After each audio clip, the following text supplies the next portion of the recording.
Hi, and welcome to Six Figure Signature Offers, the podcast for women in business who want to create brands that become the hot tamale of their industry and sold out scalable offers that bring home the bacon without burning them out.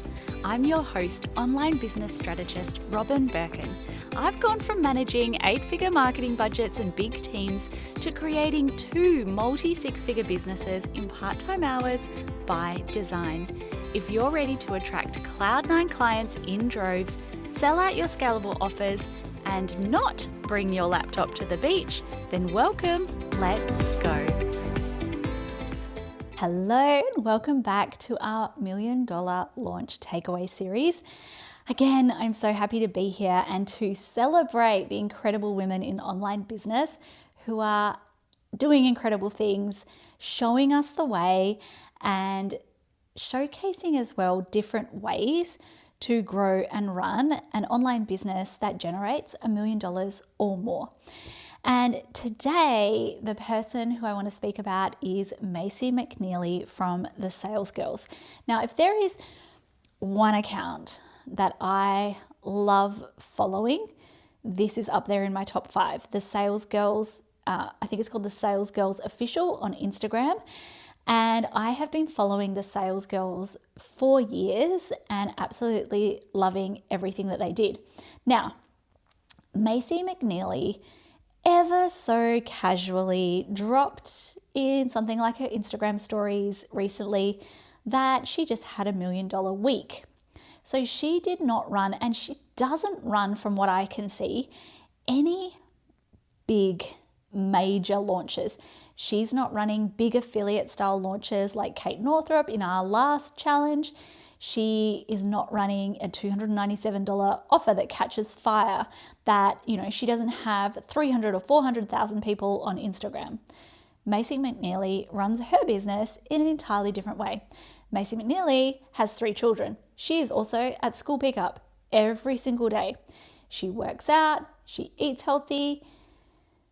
I have love heart eyes for this person because of the standards that she has and the way that she grows her business. She has been in the world of online business for many years. She is a great role model for showcasing that you can run a business alongside being a mum, what it looks like in the day-to-day of running a business alongside being a mum, but also what it looks like as a CEO to experience challenges while growing your business, because the more your business grows, it doesn't mean that the risk becomes less. It doesn't mean that you instantly have everything working, and it doesn't mean that you don't have challenges. In fact, you probably fail more often. You 100% experience more and bigger challenges in your business that you need to overcome. And you absolutely are taking more risks in your business. And so she is someone that I would call a true CEO. She has also spoken on her Instagram that she has the goal to have a $20 million per year business. So she casually dropped that she had $1 million week, and I am so certain that this is probably not an abnormal experience for her. But these are my takeaways as someone who has been following her for years. Number 1, it wasn't a massive all-out launch. It was something that appears very much to be somewhat of a regular occurrence for their business. And I'll tell you exactly why I believe that is. Number 1, they have been running the same playbook for years. The Salesgirls business has a challenge that is called the Sell Your Offer Challenge. They have been running this same challenge on repeat for years. And by on repeat, she had a baby this year or late last year. Before that, she was running this same challenge every single month, month after month. Imagine how good you would be at getting a result, having the playbook of what to post day by day, dialing up your conversions, optimizing your landing pages, all of the things, if you ran the same conversion event month after month after month. You'd be ninja at it. Versus so many people who are like, I'm just going to launch 2 or 3 times a year, 2 or 3 times per year, and then it's not going to work, and then you throw the baby out with the bathwater. There is an element in online business of work the plan until it works. And when I look at the Salesgirls business, that is 100% what I see. They work the plan until it works. They have a workbook that they continually improve and iterate and make better and better in their challenge. And they sell their premium products off the back of that challenge. So the Sell Your Offer Challenge is a paid challenge. And I could be wrong, I think it's $97 for the base tier. But then there's like a VIP tier or a premium tier that's something like $397. And then there's a VVIP tier, and that is more expensive again. And they sell out the VIP tiers, from what I can see, on repeat. And if you have listened to the last 2 episodes of the $1 Million Launch Takeaway series, I'm about to give you one of the points that I've been making across this series again. A lot of people join the Sell Your Offer Challenge again and again and again on repeat. So consider, instead of always providing lifetime access, would people get a better result if they went through something live and then had the opportunity to pay to go through it again? So a lot of people will maybe come in through ads or organic content into the Sell Your Offer Challenge, and then they will re-invite their alumni to come back again. They're going to get to, after they've built trust, authority, after they've had someone already invest in their business, they're going back and saying, would you like to do that again? Cheap leads, like you're basically not paying for the lead because you paid the first time around. Someone who already trusts you, someone who's already paying attention to what you are saying, and somebody who is so much more likely to invest with you again in the future. And if they haven't invested in your higher ticket offers, you get a second bite of the cherry. Sell Your Offer Challenge. So again, she's been running this 4 years. So she's probably up to the challenge, I don't know, times 60, times 70 of running this challenge. She could run it with her eyes closed. So number one, it's a revenue generator. She's not running it for free. She is not running it for $10. It is at a premium price with a proper and full transformation. That is my opinion of why she can run a challenge month after month. If you are selling and running a challenge for a very low price, you will feel exhausted. I'm telling you right now. So number one, if you're running a paid challenge, it needs to be at a certain price point. Again, look at Jessie Jean's price point. But if you're running a paid challenge, ideally you'll have some form of upsell on the back end. So when you see the Salesgirls, you will very rarely see them saying, come and join my mastermind. It's a launch of my mastermind. And they have also an online course that is all about selling. They have an online course and they have their mastermind. You'll very rarely see them selling that. The number one thing that they always promote is their feeder offer. The feeder offer is the Sell Your Offer Challenge, and that is what is designed to bring people into their online course.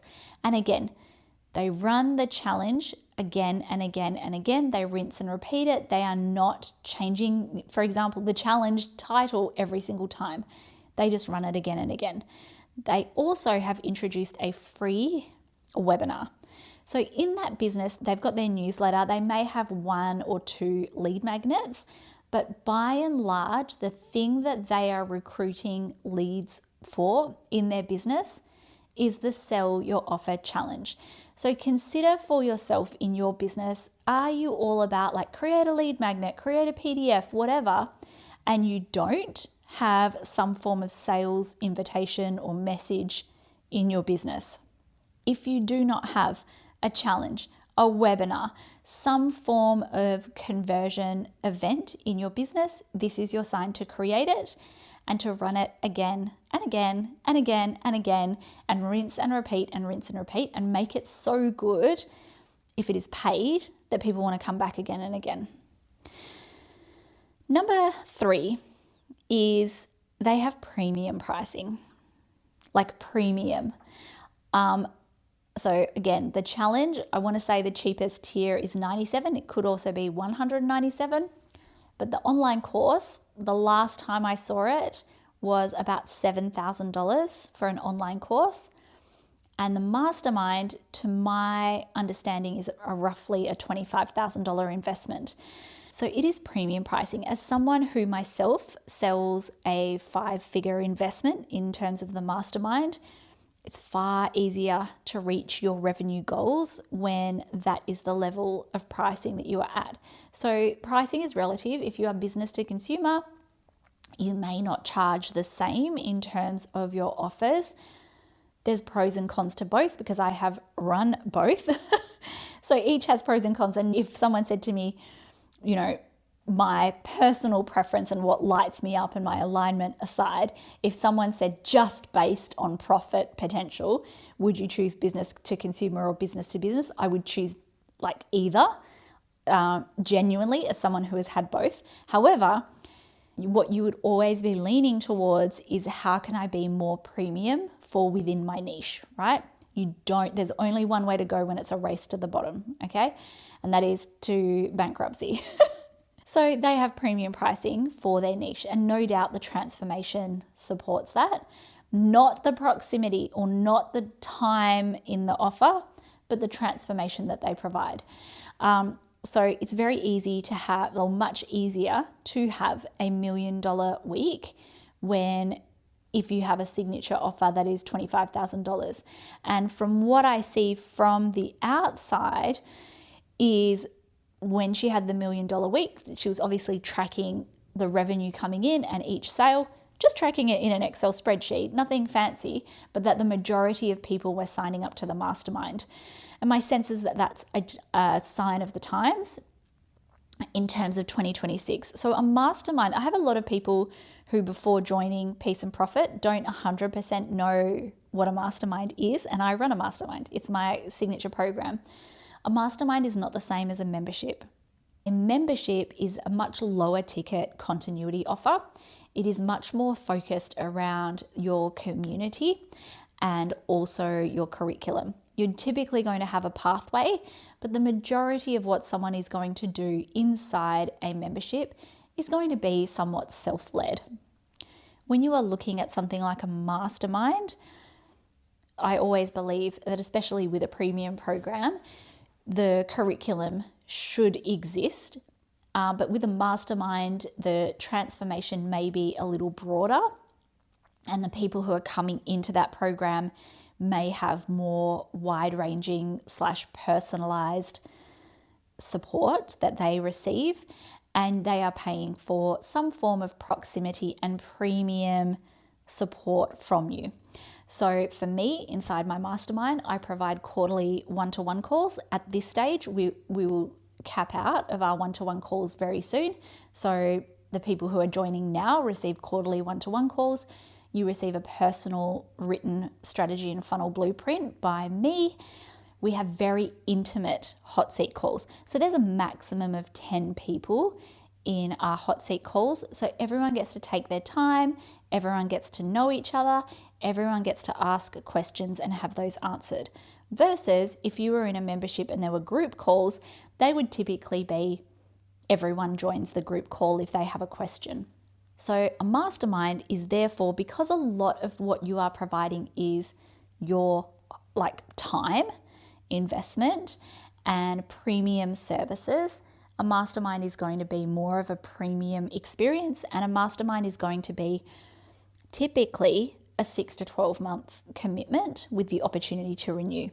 A membership, some memberships will have like a 6 or a 12 month option. Some will have a 6 or a 12 month minimum period, but a lot of memberships will have the opportunity to just pay month by month, right? So there is a difference. And so where we look at a mastermind, that is a premium offer that commands premium pricing.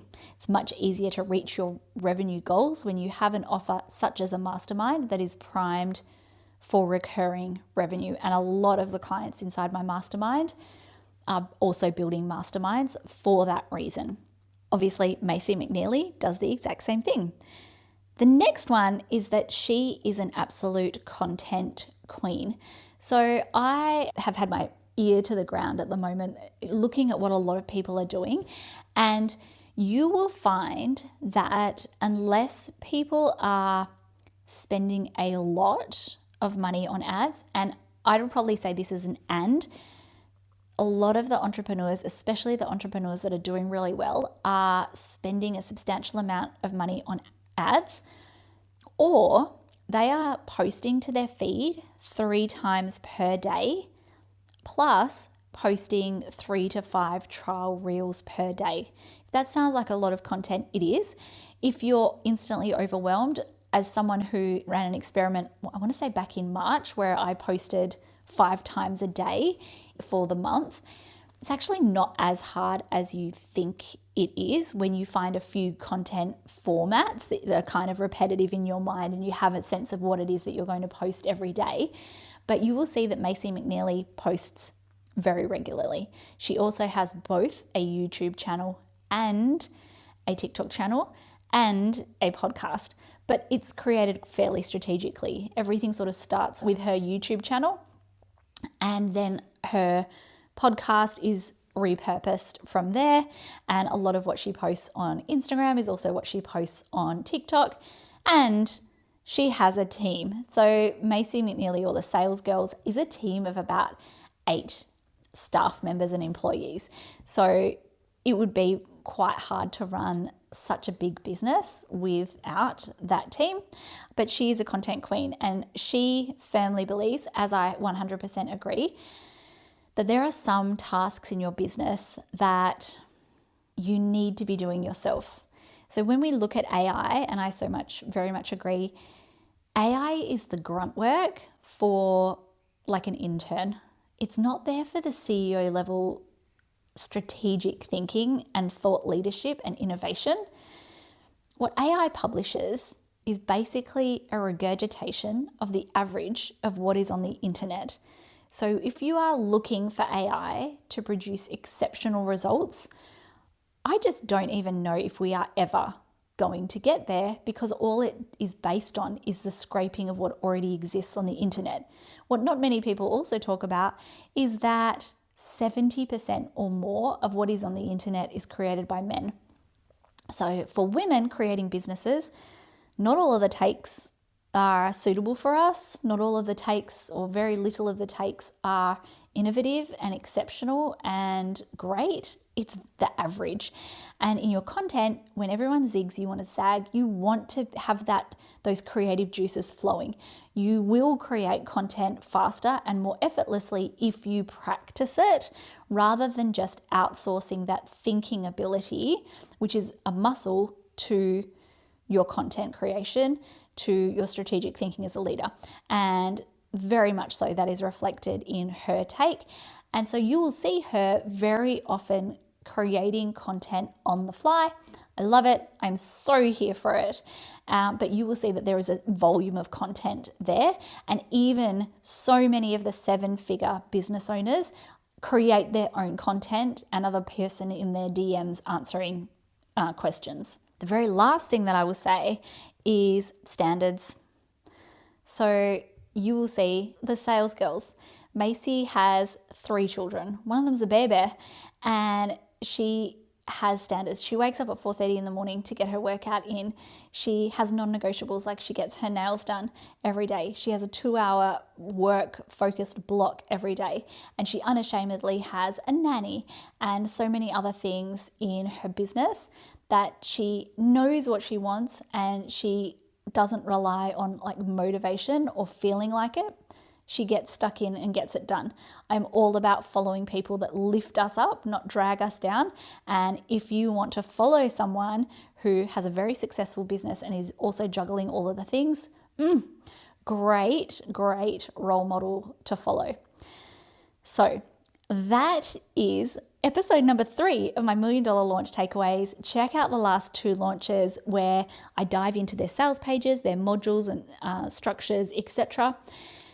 The next episode, I'm going to speak to two phenomenal women in the AI space who have just come off a $1.5 million and a $2 million launch. And I'm going to speak to some of what they have done in their launches as well.